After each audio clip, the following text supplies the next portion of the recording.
Singapore gears up to be a financial center for the region before we look forward and press on with some of the growth plans and policies that we have. One of the other things that is very critical to us is to reflect upon some of the learning that we have from past mistakes and past histories, especially in areas such as risk management.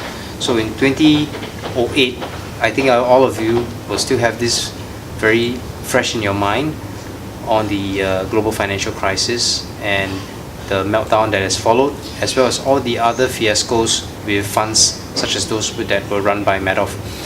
Danny, so in your opinion, how are we going to learn from the mistakes of our past? I think one of the key things which is very evident when you take apart the risk management issues of the global financial crisis is the breakdown in terms of the risk culture.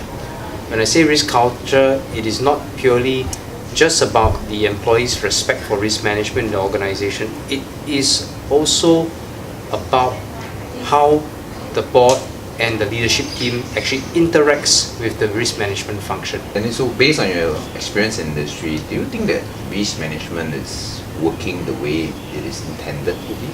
I think the answer to that question is that any assurance responsibility or risk management function in this case can never stay static. It always has to continually improve. If you look at the risk management role of the past, the focus was very much on historical information.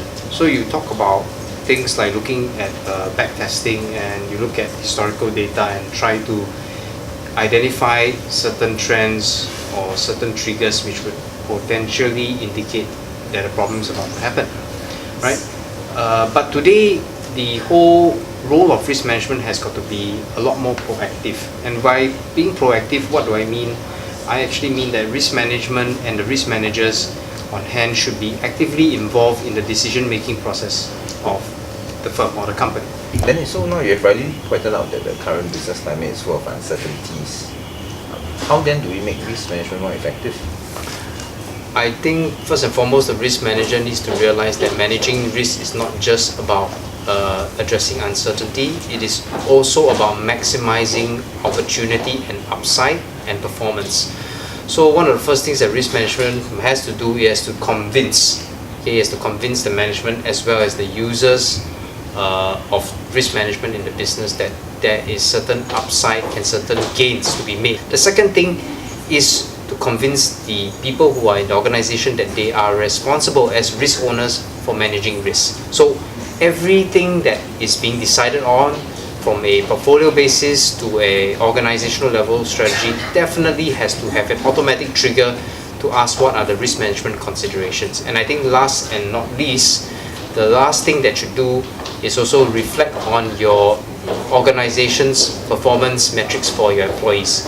If there is a clear line and alignment between how one manages risk and how one is rewarded for his performance, then I think that clear alignment should be widely made and known, and that will then naturally help to promote better respect and more effective risk management in the organization.